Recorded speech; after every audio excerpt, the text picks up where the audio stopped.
Hey everyone, welcome back to Michelle Reads a Lot of Fantasy.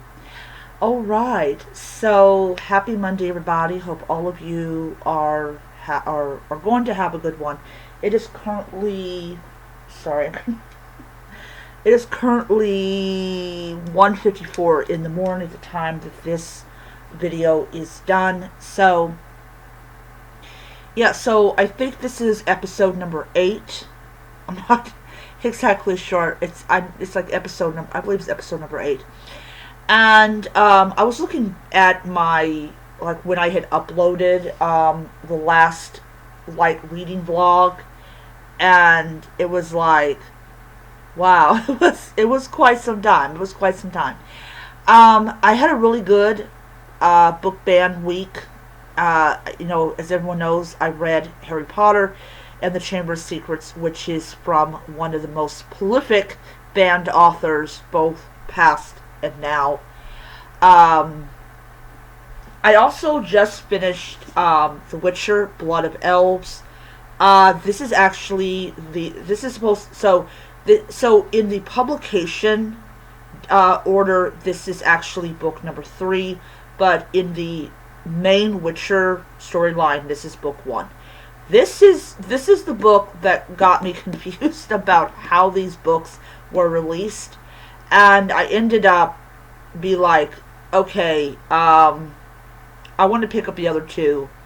And what was really weird is, and I know I have not mentioned this, but I remember looking for the Last Wish, and I couldn't find it, but the store had it, and I was looking all around for it, and I couldn't find it. I was about ready to leave, and there it was. I was like, fuck. Oh, really? Seriously?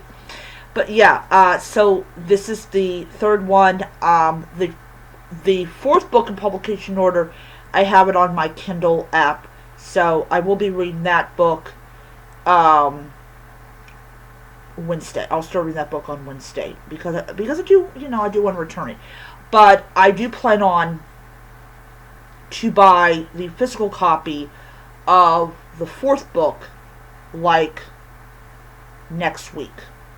So yeah, because I already have my Barnes and Noble order already set up and everything. So I literally am like, I'm just no, I don't want to add another book to it. Anyways, so I will do this review in a little bit, but I kind of want to talk a little bit. So here's a weird thing. So I want to say this. I am at let me look at my thing here because um let's see here.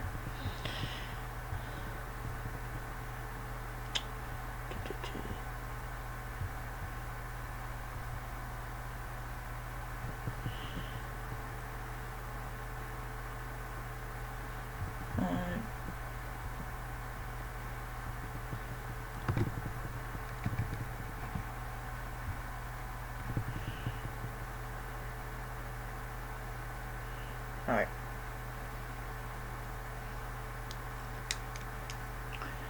All right. Um, 1 second here. I need to update my thing here. I did not do it.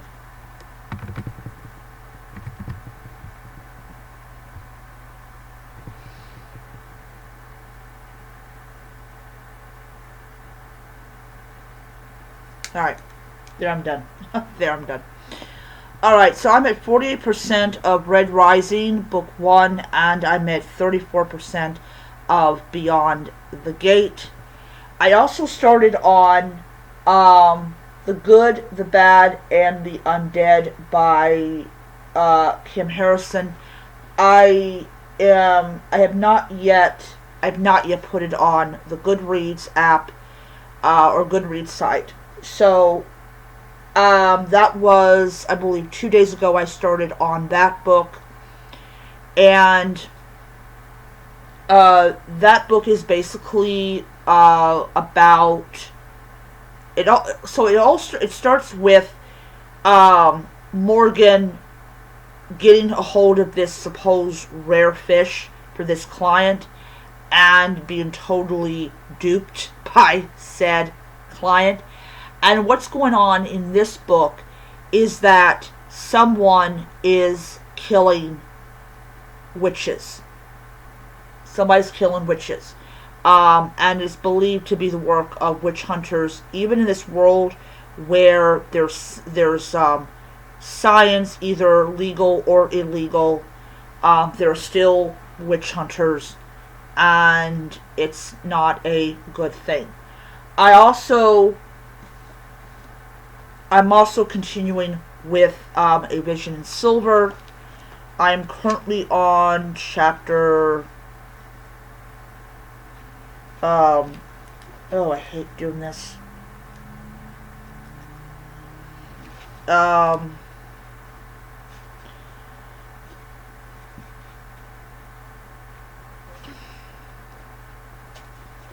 I'm currently on chapter 17 of this book. I did read, I wanted to read a little bit so that it would count on my Amazon thing. Alright, so I did that.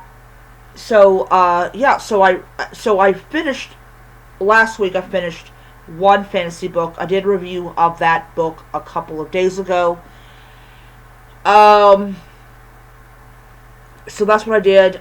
So I was just, enjoying it like I always do. And what's great about it is I was able to turn it over and be like, okay, I added another book to my read pile. Looking at my fantasy collection right now, it's slowly starting to turn over and become more like you can see the titles of the books instead of just seeing the pages. So that is always good. I'm really happy about that. I am hoping that by the end of the year, at least one of the shelves will be filled with just finished books, and then I will have just a couple dozen unfinished books in there. So very happy about that. Very happy that I'm reaching that point in my TBR that things are starting to, the amount I have yet to read is just like going like downhill. So I'm very, very happy about that. Definitely looking forward to continuing what I'm doing. Alright, so a couple of days ago I decided to try to figure out how to move all of my read books away. So on my tablet, this is not available on the e-reader. It's only available on the tablet. The feature is only available on the tablet. It's called Archive. And basically what you do with Archive is when you press it, or when you command the system to archive a book, it uninstalls it, or like whatever you call it, and it moves it to a file folder that has all the books you're archiving. And you can also, of course, delete the book if you want to, but I decided to archive it.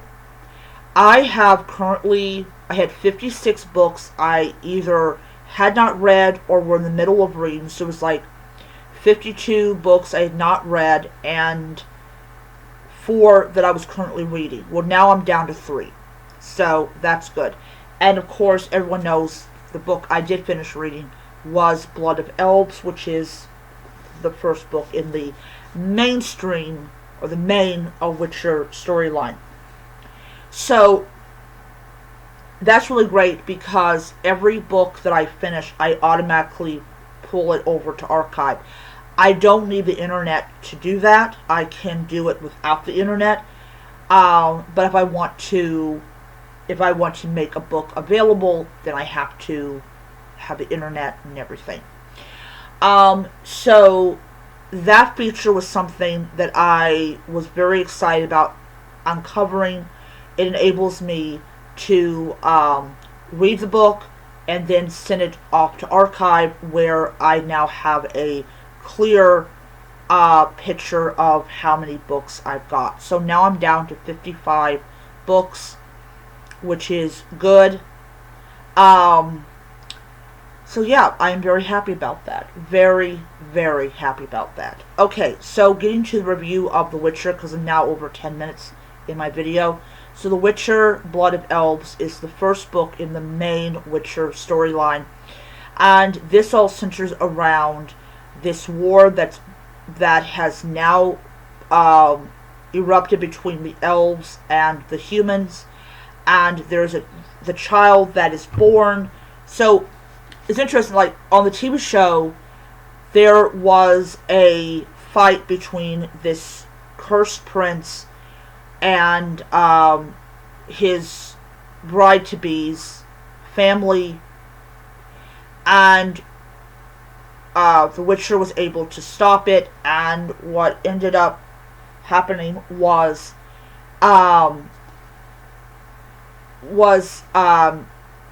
he basically called for a special surprise, and it turns out that the special surprise was the woman's unborn child, who is, of course, Circe.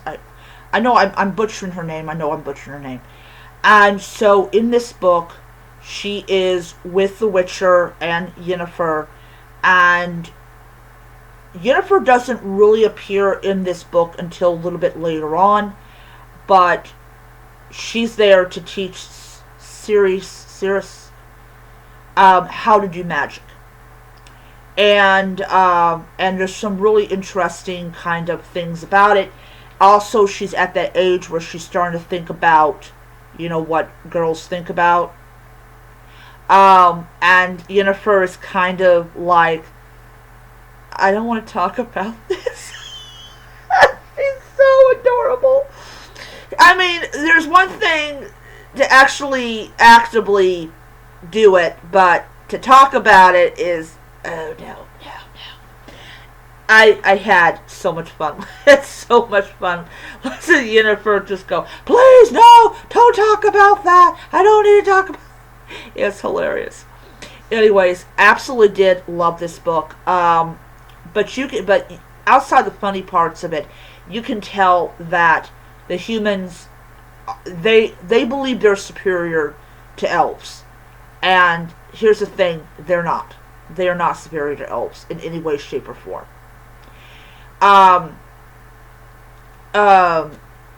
Yeah. So we have our main cast of characters in this book. This book is why I love the Witcher series so much. And yes, I blame my brother for getting me into it. I really blame my brother, because he was playing the games. I'm like, what is this? He's like, oh, it's The Witcher. And I'm like, huh? And then when I found out it was a book series, I'm like, oh. Anyways, yeah, so I gave it 5 stars on Goodreads. It is a great book and everything. So, speaking of great things, I'm happy to know that I can now move it over on my tablet, and I will be looking at just books that I haven't read or are currently reading. Alright, that is my video. Hope you guys enjoyed it. Until next time, keep reading those fantasy books. Bye.